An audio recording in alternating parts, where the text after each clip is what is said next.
Good morning. With the help of Hashem, we are learning Yerushalmi Maisres Pedikei, starting the fifth and final chapter, Halacha Aleph. We're learning today Daf Lamed Ches from the beginning of the Pedik. This is a very interesting final, putting all of the many halachas together in this chapter. The Pedik will begin based on the rule that it is forbidden to plant untithed produce. We're speaking not only about produce that already had its kaviyus, even produce that did not have its kaviyus. Now, let me say these words. As long as it is processed to some degree, it already may not be planted. Our Mishnah will be giving about a scenario that you have sets of saplings, that it was common, and let's use the mashal that the commentators use when it came to onions and other such vegetables, that when they initially planted them, they were planted one very close to the other. That's just the way they did it. And at some point, as they are growing, they are meant to be uprooted and to be replanted in an area, giving them more space to develop into their max potential.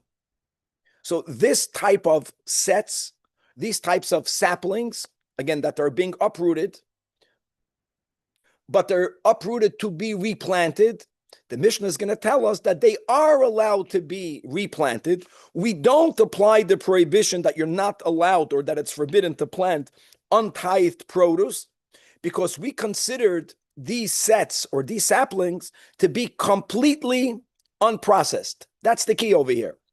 Even though they are already beginning to develop, it doesn't matter. They are completely unprocessed.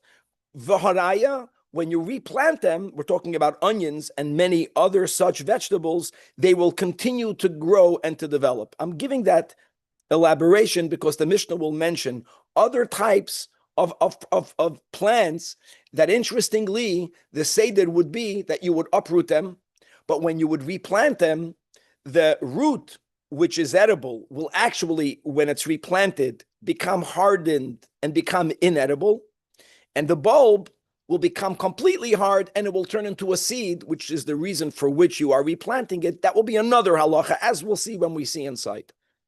But getting this yisoid will give us the whole daf today.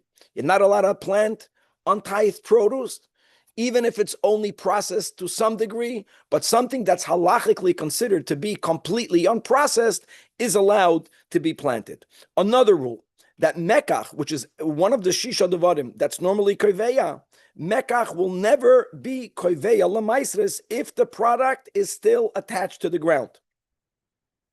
Another din in the Mishnah.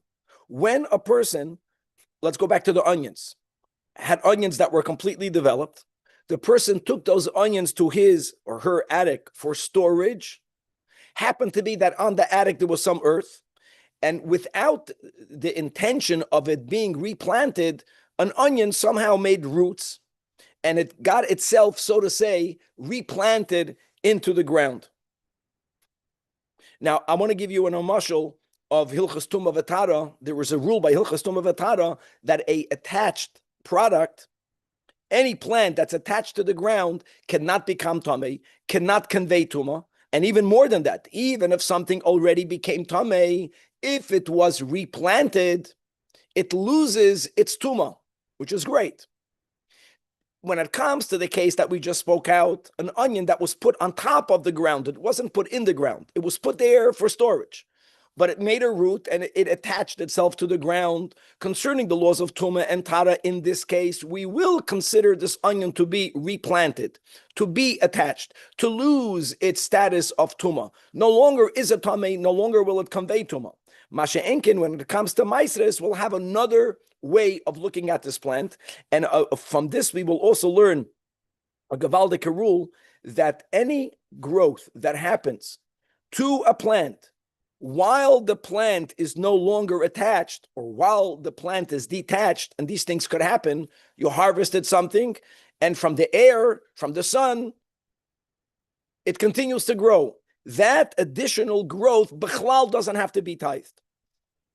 The final part of today's daf will be bringing up a halacha that we just learned from Rabbi Yehuda in a Mishnah on Daf Lamed Daled. We just learned it, that if a person prepares a basket of processed produce for it to be delivered to a friend as a gift, even if we won't hold that matana kemekach, nevertheless, the very designation itself of gifting a basket to your friend, we learned, like Rabbi Yehuda, like when you make a kalkala designated for Shabbos, L'Kula Alma, that basket, that designation is now established for Maasros. That is a sheet of Rabbi Yehuda. The way Rabbi Yechanan will interpret, this will be the final piece of today's daf, that our Mishnah is going to tell you that if a person is going to designate such sets or saplings, which again will be the opening topic of the Mishnah, items that you detached in order to replant, but instead of you deciding to replant it in yours, you're giving it as a gift for someone else to replant it in their land, for them to have the proper final growth of these vegetables, v'chulei. So our Mishnah is going to tell you that, again, since we view these saplings as completely unprocessed plants, so even Rabbi Yehuda designating it as a gift will not be koiveya it. And if the recipient would like to nash on it prior to replanting it, he will be allowed to do so. This is Daf Lamed Ches, and Chavra, let's go and learn it inside. So shesalim, which is the B'lashon Rabim, is generally interpreted as young saplings, and young saplings many a time will refer to trees. And it does also refer to trees, that when people plant trees, it was common that the initial plantation was done in a very small area. It helped, it facilitated for some reason, but being that one tree is so close to the other, that's the way they did it. At some point, all of these saplings were uprooted with the intention of replanting them in a place where each tree has more earth from which to draw nutrients, which would mean that the fruits will be better developed. So I'm just saying, when we're giving a mashal of onions, that I'll continue to speak about onions, doesn't only have to refer to vegetables, it can refer to trees, but it also refers to onions. We're just using the same word, whether it's onions, whether it's other, they give other examples of vegetables. You detached it in order to replant it. So ha'oiker shesalim, and the shesalim were detached mitoich shaloi, from your land. They belong to you. These nuances will be elaborated in the Gemara. And v'noiteya l'toich shaloi, in the case where your intention is to replant it, not giving it as a gift, you're going to replant it in your own land. So even though, as we mentioned, there is a rule of Iv that it's forbidden to plant untithed produce, even if produce did not have its kevius, it's still usher to replant it. Even if produce did not have gemar melacha. Imagine, you are not allowed to replant it before tithing it. You're not allowed to replant it before tithing it. I'm saying all this by heart. When the item that you are planning to replant is somewhat processed, like if you uproot wheat, even though it didn't yet have its goyden, so it doesn't even have gemar melacha, but so what? But the wheat is fully developed. And if you're going to replant it, you're not allowed to do that. First tithe it. Now, if you plant a tevel, we already learned many mishnayos in what we do. Remember that there's a penalty or there's no penalty, but it's usher. Says our Mishnah that an item that's halachically considered to be completely unprocessed, which is this example, even though you can argue, well, the onion already began to develop, so what? Since your purpose of replanting it is for it to grow, that means it didn't even finish its growth. And really, you should have left it in the ground. You are only uprooting it to put it in a better ground. That's considered bechlal, it's bechlal unprocessed, even though it's after the oinas hamaisres. See, that doesn't matter. Nevertheless, the point is that lechatchila you are allowed to replant it, and pater will also mean, okay, let's go. Pater means not about nashing from it. Pater with that avada you can do. Pater means that you are allowed to replant. Okay, look inside, and I want to add one more detail. Aviv, even if you took these shesalim into your home, into your house. Now, let me ask you a question. Is it Iyas Pnei Bayis / Iyas Beis Chatzar Shemira or any of the Shisha Devarim? Are they koiveya to an item that's not fully Nigmar Malachton? The answer for that is it's a Machloikes Tanoim. I know we learned the Rambam. The Rambam says it won't be koiveya. Rabbi Meir will hold it will be koiveya. Even according to Rav Meir, when does he say that the Iyas Pnei Bayis establishes a kvius? Yeah, for an item, it's not, it's loy nigmar malachton, it's loy nigmar, but it's somewhat processed. That's the all included in the first halach of the Mishnah. We are going to look at these sets, or these saplings, or let's just use the word in Hebrew, at these shesalim, as an item that is completely unprocessed. Even Iyas Pnei Bayis won't do anything. So if you brought it home and then you took it out to replant it, you are allowed to do it. Look inside the top Rasharilio on the right side, not all the way on the top, but in the beginning of the Perek, the first halach of the Mishnah. So first of all, he makes it clear that this is a usual derech, just for us to know. Derech haganonim, the way of gardeners is that keshezoidim, when they plant, whether it is bitzalim onions or kedeshim, in other words, we're giving different vegetables. So the way they did it was zoidin oisam tekufim uretzufim. They would plant them in very close proximity. However, once they take root and they begin to develop even a little bit, can't leave them there, or if you will leave them there, they won't be able to fully develop. They would be they would be uprooted in a way where you don't kill the plant.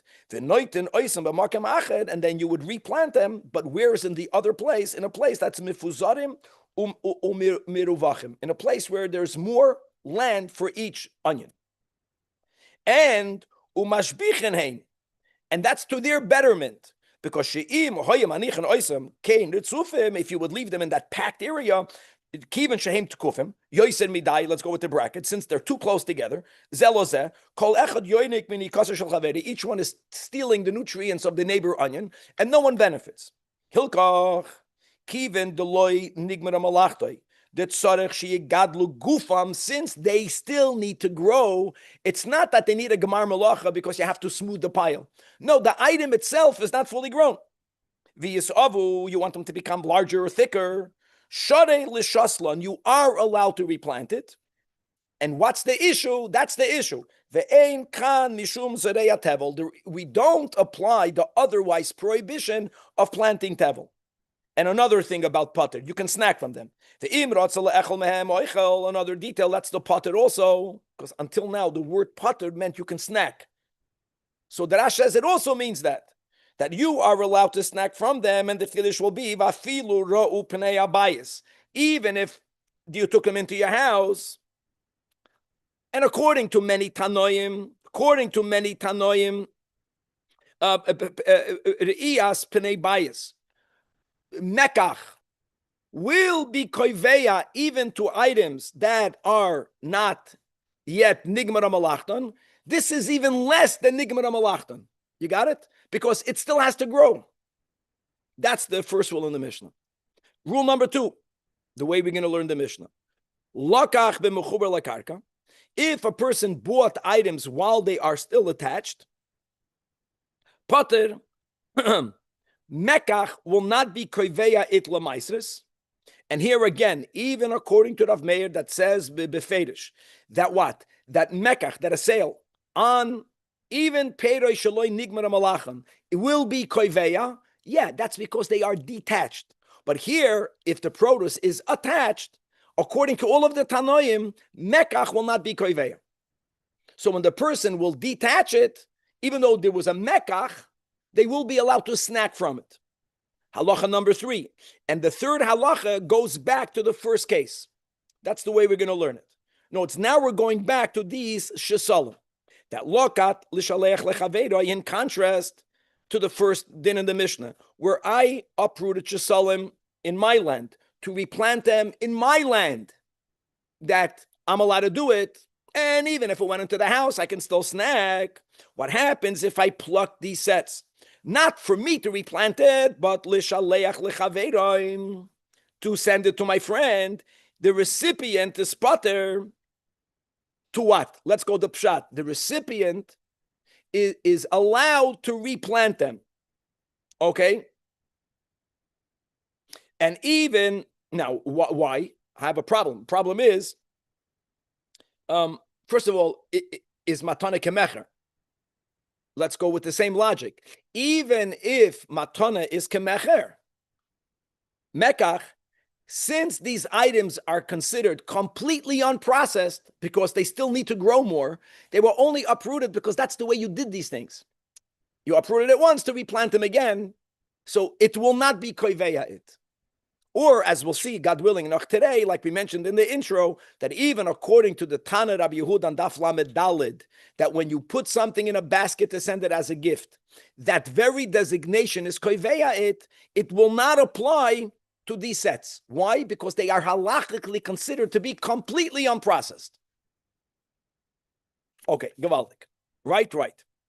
Now, all of this is the Tanakama. Rabbi Elazar ben Azariah argues on the first and the third, the way we are learning, because the second was just about mekach not being keveya to produce that's attached. Rabbi Elazar ben Azariah says, don't give me this broad rule that any item that was uprooted in order for it to be replanted is considered completely unprocessed, and therefore you are allowed to replant it. Right? It's not even if you took it into the house, even according to those Tanoim who hold that the Rias Pnei Bias is Koveya for Davar Shaloi Nigman Malachta, and even they will hold it's not going to be Koveya it. It says it depends. Depending on what? Let me just go to the onion. When you uproot an onion to replant it, was it common in your area for people to sell onions of this size in the market? If no one would sell such a small onion in the market, Rabbi Elazar ben Azariah will agree with everything that we just learned. But there were times that you plucked it out of the ground in order to replant it, but you plucked it out of the ground, it already hit the size that other farmers sell onions of that size. So for you to go and say, halachically, it's considered to be completely unprocessed, Rabbi Elazar ben Azariah disagrees with that. I know that you want to make it bigger, no problem. But it is already considered a payda. And therefore, let's read it inside that im yesh kayotza mahem them kadam bashuk. This is about the size. That if you had shesalim, but the way it is right now, before the replanting, if its size, if its quality has equal onions of that size and or quality that other farmers are selling in the market, then we won't say that, the halacha that you're not allowed to plant tevel does not apply to it. It will apply to it. Because if you would want, you would be able to eat it or to sell it. That's called harei elo chayavim. And according to the Rasha Ilio, and also, if you take it to your home, you're planning to replant it tomorrow, it has the Iyas Pnei Bias. And according to the Tanoim that hold that the Iyas Pnei Bias is koiveya, even the Davar Shaloi Nigman Malachton, it will be koiveya, these items, and if you want to nash from it, if you want to have a snack from it, you no longer will be allowed. That's the meaning of chayavim, consistent with how this word was used in the prior parak. Beautiful. Okay, now we're going to speak about a specific item or items, same thing, that were planted close together. They're being uprooted. They're being replanted where they will not follow the rule of the Mishnah. They will not follow that rule, which will be when a person uproots either a lephus, a turnip, or tzanoinos, a radish. And let me just explain how these things work. That the way of the lephus and the tzanoinos is that they would be uprooted. When they uprooted it, their roots were edible, but the bulb itself was small.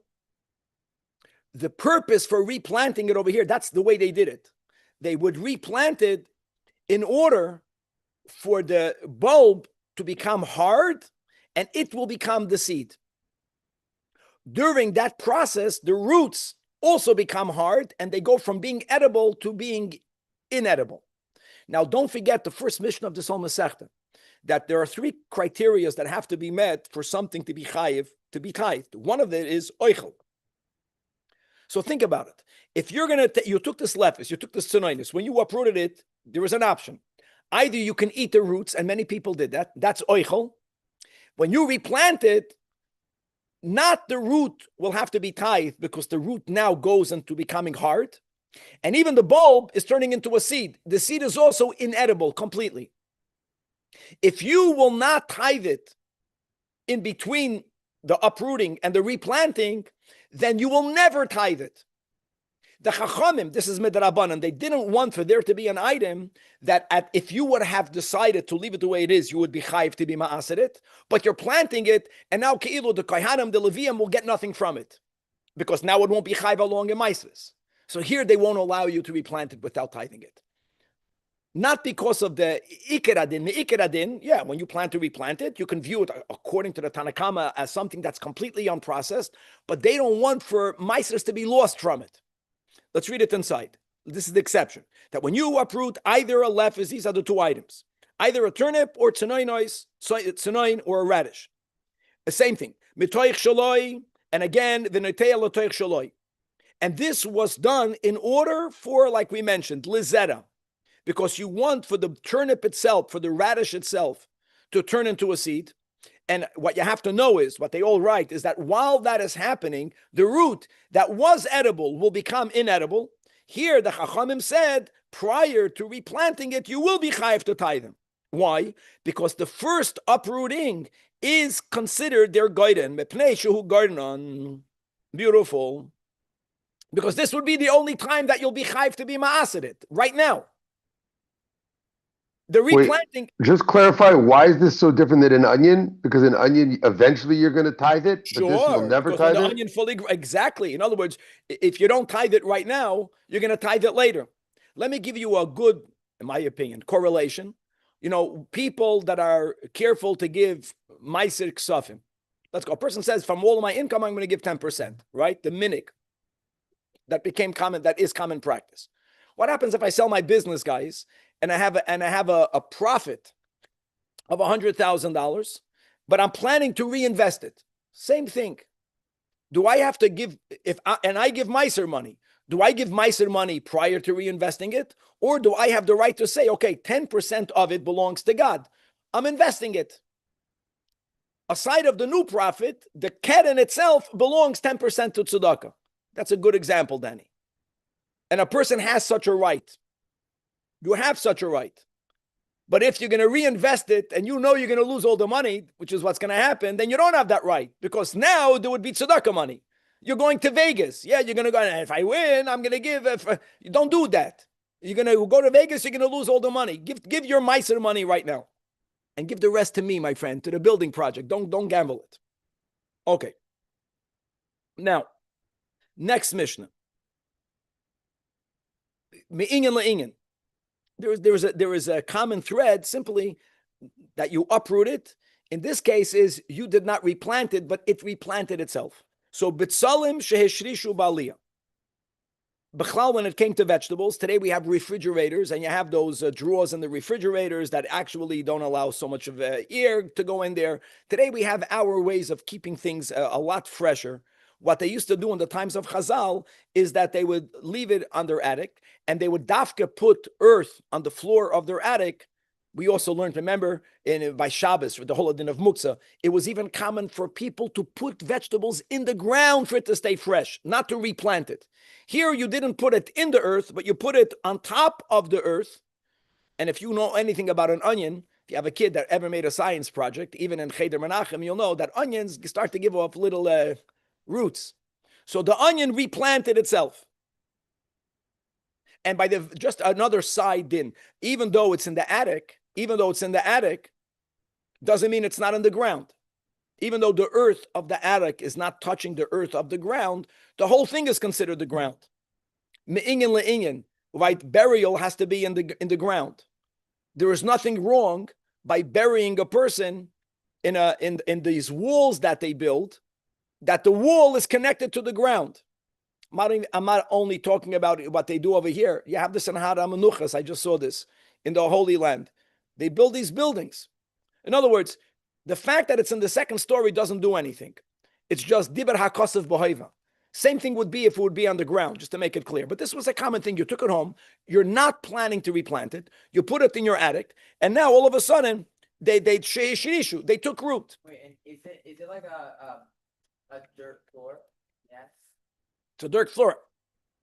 That's what they put the dirt in order for the vegetables to stay fresh. But unlike proper planting by vegetables, which would be by putting the item itself in the earth, this is very consequential. The item is above the earth. So even this rooting is not a normal way of rooting. So even though, says the Mishnah, Taharo Milatame, as far as Hilchos Tumantar is concerned, we will render this onion to be a attached onion. And this is, like we spoke out in the words of intro, this is important, that not only is something that's mechuber lakarka, not subject to acquiring tuma, even if something already became tamei. Remember that if it's replanted, it loses its tuma. And even though you did not plant it with intention, and even though the replanting is shaloi kedarkoi because the bulb is not in the ground, nevertheless, for the laws of tumentara, we say that it's tahar. However, let's go to the Rash. Look inside the Rash Shirilio on the left column. I think it's like 8 lines down from the top, that we say that it's as if it's properly planted, and furthermore, like we said, even if they were already tamei, they'll become pure. And where do we get that from? And that's something that the Gemara will tell you the source of that in the Torah. So, okay, but why are we learning about Tilchas Tumah V'Tara here in Mesechtas Maasros? Because what the Mishnah is saying, by implication, which is the way Rabbi talks, whatever he says, a lot more he's saying in between the lines than what he's saying befedish. Listen to this. Based on a rule that if I have something that's detached, and somehow as it is detached, it grows. That additional growth that it had while detached is a growth that does not need to be tithed.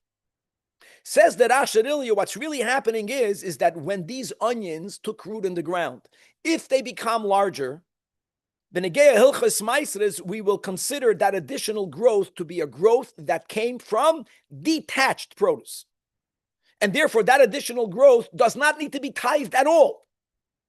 So it's inconsistent. That's the chiddush. On one hand, for Hilchas Maasros, we don't consider it to be attached. As we'll see in the Gemara. How great is that? Let me give you another rule. Hilchas Shvius. We learned in Masechtas Shvius, midrabanan, svichei Shvius are usher to consume. Let's say you had these items and you put them on your roof for storage. Erev Shvius, a couple of days go by. It's in the year of Shemitah, and it took root and it grew.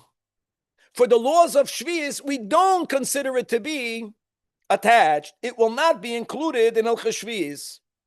So for Maasros and Shvius, it's not attached. And there are 2 reasons for that, and we'll see what we need to have both reasons. Reason number 1 is because the owner did not intend for it to be replanted. He intended for it to be stored. Number 2, because you did not place it in the ground. There will be other times where a person puts vegetables in the ground, also not to replant it, simply to keep it fresh. But in the ground, it took root, that will be different. Even though you had no intention, but at least now it's planted kederech, all plants of this type, that you put it in the ground. Here, there are 2 negatives. It's above the ground, and there was no intention. So therefore, for Maasros and for Shvius, it's detached. For Tumentara, it is attached. How great is that? Next thing in the Mishnah. You have onions, and nafla leim apoilis. You have onions. You are in Iran, and the IDF bombed the building, and the building collapsed, and now the debris of the building now fell on the onion. Now the onion is under the ground. It's under the debris. But vehein megulim. Guys, the word megulim doesn't mean they're fully covered, fully uncovered. That's the case of the attic. They're partially uncovered. Okay? Some of them, when I speak about them, some of it is exposed. So here the Mishnah says, in contrast, not only are they not tamei, that's even in the attic, but they are subject to the laws of Maisris. If while under the debris they grew more, that additional growth has to be tithed. If this happened in the Shemitah year, there will be the rabbinic prohibition of having svichei shvius. Comes off the ground and the debris falls on it, and then it gets under the ground? Partially. No, it's once it's partially on the ground, then it's bona fide planted, even though there was no intention.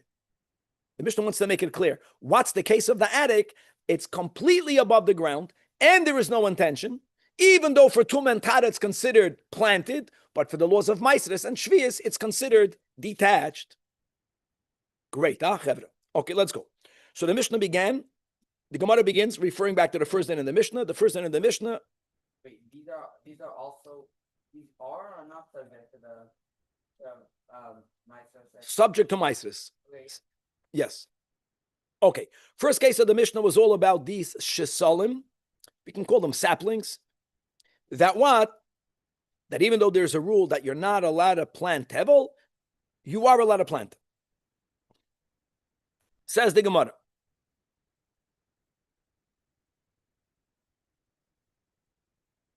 Rabbi b'shem Rab Shimon ben Lakish, that this leniency of the Tanakama that will allow you to plant an item, let's use my words, that are halachically completely unprocessed, that only follows Rabbi Akiva. Rabbi Akiva's opinion is from Masechtas Peah. That what does he say? That noitel min hagoyden v'zoyreya. Rabbi Akiva is the one that holds that you are allowed to take kernels that did not yet undergo the meruach and plant them. Rabbi Akiva is very lenient. Rabbi Akiva limits the prohibition of planting produce as tevel only if they already underwent Gemar Malacha. That's easy. Here, they of course, they didn't undergo Gemar Malacha. Right? By vegetables, the Gemar Malacha is bundling them, gathering them, putting them in a basket. So the Gemara begins by trying to limit the authorship of the Mishnah, since he holds that you can even take a kernel prior to the Meruach and plant it. That is the author of the Mishnah. In other words, B'Shem Rab Shimon ben Lakish, that according to the Chachamim that argue with Rabbi Akiva, they would also argue with our Mishnah. And they would hold that you're not allowed to plant the shesalim. So says Reish Lakish. Turning to Daf Lamed Ches Amud Beis, Abin, Rab Chia B'Shem Rabbi Yochanan. No, that's not the way you learn in the Mishnah. We quoted the Mishnah B'Shem Rabbi Yochanan. That our Mishnah is Divrei Hakel. That Moedim Chachamim LeRabbi Akiva B'Shesalim, that they are allowed to be replanted. There is no issur of planting tevel. And why? Ma bein chitim, ma bein shesalim. So he says very simple, that when it comes to chitim, we do view the chitim to be gemar melachid.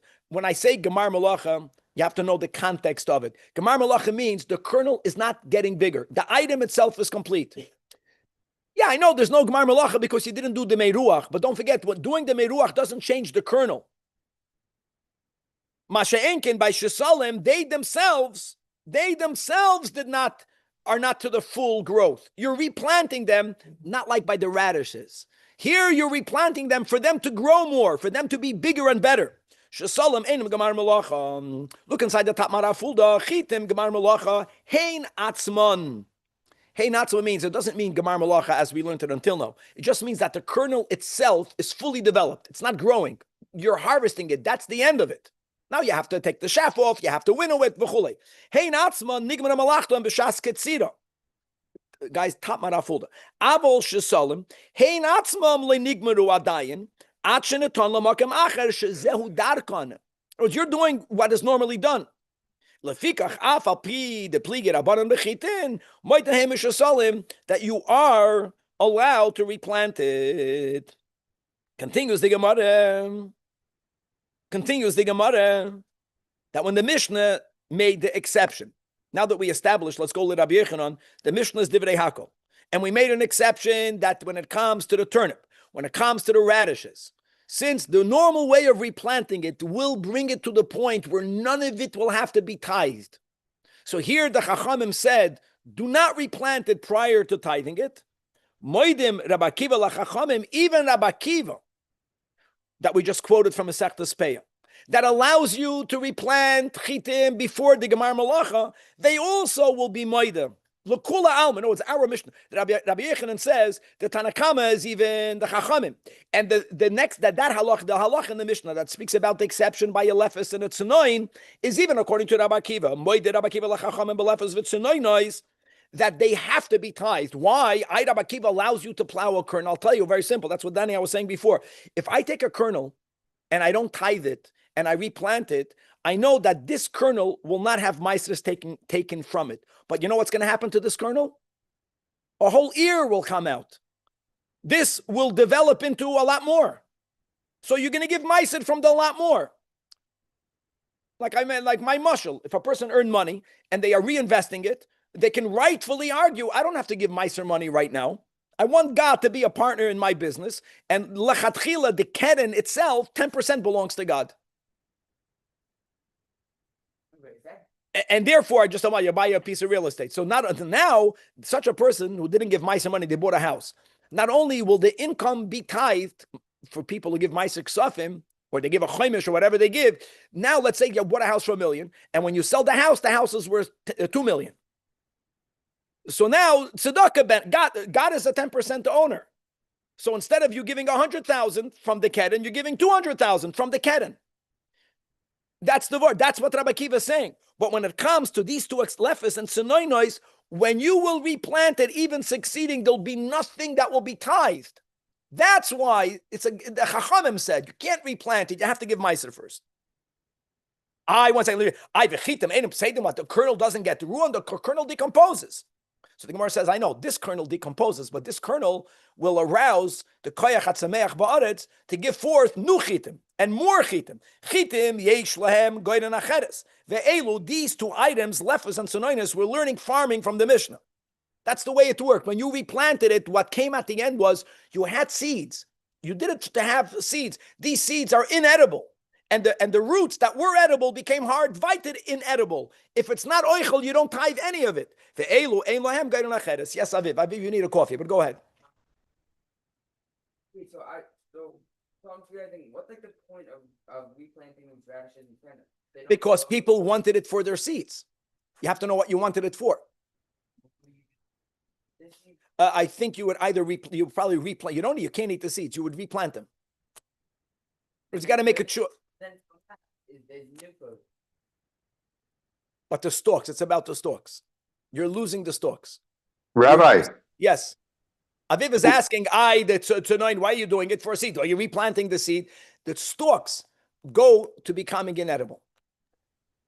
So right now, do we have 3 categories? We basically have onions, and then we have like wheat, and then we have radishes. So 3 different situations, meaning. I would say we have the Chacham Rabbi Akiva agree by radishes, but they would disagree by wheat. Did I get that? Or you got that? Or yes, no? You got that. Yes, you got that. Yes. And then they would agree again also by radishes. So their argument is by all else, by all shusalim. Rabbi Akiva even allows the replanting of wheat. Our Mishnah is saying even the Chachamim that argue with Rabbi Akiva will be moided that shusalim are allowed to be replanted. Okay, Aviv is asking good questions even without coffee, but let's go weiter. Next case in the Mishnah is lakat l'shaleach lechaveiro. If the person, this is going back to the way we are learning, is that you are taking these shasalim. So the opening line of the Mishnah was you took it mitoich shaloi and you are planning to replant it bitoich shaloi. That's the opening line of the Mishnah. Then this is saying I took this from mine, and that's my matana. If you don't give it to a farmer, the guy wouldn't appreciate it. But some people need that. That's the way it worked. So lakat l'shalech lechaveiroi. Here also, zok the Mishnah that the recipient potter, the recipient is allowed to replant it, and he's not violating the issur of planting tevel. Says the Gemara, Rav Amar.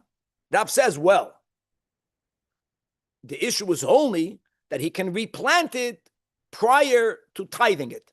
Because let's go with what we just learned, because shesalim are viewed as items that are legamre, completely unprocessed, etc., etc. But who aser loichal? But he, if he wants to nash from it, even arai, that will be forbidden. Now I have a kash on that. Why would it be forbidden, Aviv? Why would you think it would be forbidden? So that's why we learned at Asherilio, Rav must be talking about a scenario, and this applies both to when I am replanting it and both when I'm giving it as a gift. That it's not pshat, these things needed to be replanted the next second. You would detach it, and it was common, you would take it home. So now there's Re'iyas Pnei bias. And as we learned before, according to Rabbi Meir, the bias and really the Shisha Devarim are koiveya even to unprocessed items. So when we learned the Mishnah, we said, like Rabbi Yechanan again, here also he argues, that even according to Rabbi Meir, who holds that bias is koiveya, it won't be koiveya for this, for shesalim. It's completely unprocessed. That's Rabbi Yechanan, which we'll get to in a moment. Rav is saying, no, you're not allowed to eat it. You're not allowed to eat it. This Mishnah only follows Rabbi Meir, but even according to Rav Meir, just because you detached it, that in itself does not forbid you to snack. My friends, you can snack. You have to have Gemar Melacha, and on top, you have to have Echad Mishisha Devarim. So why would you not be allowed to snack from it? Now, one way of wording it would be that Matane Kemecher. So it's Mekach. The Gemara is not going with that. We're not saying Matane Kemecher. So Rav Shammai, here again, Rav Shammai, the way it's spelled, Shin Mem Yud. Rav Shammai, Omar, Kumi, Rabbi Yosef, B'Shem Rabbi Acha. That Mada, Omar Rav, when is Rav saying that you yourself cannot eat it? It must be that you unplugged it, you brought it into your Chatzar Beis Shemira, and our Mishnah is only going according to Rabbi Meir that holds that Re'iyas Pnei Chatzar, or let me just use it to my words, that the Shisha Devarim are Keveya, even Lidavar Shaloi Nigmar Malachton. So since you had also Re'iyas Pnei Chatzar, that's why Rav says you're not allowed to snack from it. Even Rav, if you didn't take it home and you give it as a gift, you are allowed to snack from it. But according to Rav, he's making our Mishnah only go according to Rabbi Meir. Now, says the Gemara, Amar Rav Mana, I will back up Rav, Masnisa Amra Kain. You can infer from our Mishnah that our Mishnah follows Rabbi Meir. How can we infer that? Because the Mishnah says, Lakach b'mechuber lakarka, that was the second halach in the Mishnah. Like, how does it even fit in over here? Talking about replanting shesalim. The Mishnah is telling you this big din that the issur of planting tevel doesn't apply to shesalim. But then the Mishnah hacked in the second liner in the Mishnah was that if a person bought produce or you sold produce, whichever side you're focusing on, while it's still completely attached, so then you're potter from tithing it. In other words, mekach is not koiveya on something that's attached. Now, what does that imply? That if you would have bought it when it's detached, even if it's completely unprocessed, then what? Then it would be koiveya. Then you would not be allowed to snack. Now, who does that follow? That only follows Rabbi Meir, my friends. Mekach is only koiveya. We paskin, the Rambam paskins only bidavar shenigmar amalachton. Man islach mikach is the opinion that holds that mekach koivel b'perish lingman nachlan. Loy Rabbi Meir is not. It is Rabbi Meir. So gevaldik. So actually, you can infer from our Mishnah that our Mishnah is only following Rav Meir. And that's why Rav said that if you take it lachatzar beis shemira, even though you are allowed to replant it, there is no issur of planting tevel. But if you want to snack from it, you're not allowed to snack from it. So is all Rav. The guys, we have to learn just one liner in Daf Lamed Tes, and then we'll continue, God willing, next year. But Rab Chia b'Shem Rabbi Yechanan, no, I disagree with you. Our Mishnah follows L'Kula Alma, and the whole chiddush of the sending of the gift is vis-a-vis that Tana Rabbi Yehuda that we learned on Daf Lamed Dalid. Going back to that, we just learned it this week. That when the Mishnah spoke about Kal Kol Shabbos, and the Mishnah was Machadesh, that the very designation of items in a basket for Shabbos has the Shabbos rendering it established even before Shabbos. There, Rabbi Yehuda says, I'll tell you better. The same logic, that if a person puts an item in a basket to gift it, the very designation that this will be gifted is koiveya it. On this, the Mishnah is telling you, by medvaram amurim, when what you put in the basket is something that is final to be eaten. So the Mishnah is being mechadish about shisalim, that if you put shisalim in a basket, even according to Rabbi Yehuda, loy nitbal. That's what he's saying over here. Gewaldik. Bottom line is that our Mishnah is not following only Rabbi Meir. The chiddush of the Mishnah of Matana is Leshitas Rabbi Yehuda. According to the Chachamim, for sure, there's no issue. Okay? Beautiful. Because according to the Chachamim argue with Rabbi Yehuda, the Chachamim hold that putting something in a basket is not one of the Shisha Devarim. So there's no issue. The Mishnah is telling you, even, not Lirav Meir, even according to Rabbi Yehuda, Shesalim is so halachically considered to be completely unprocessed that Rabbi Yehuda will be moided that the designation to a gift will not be koveya it. Beautiful. To be continued. What a final chapter.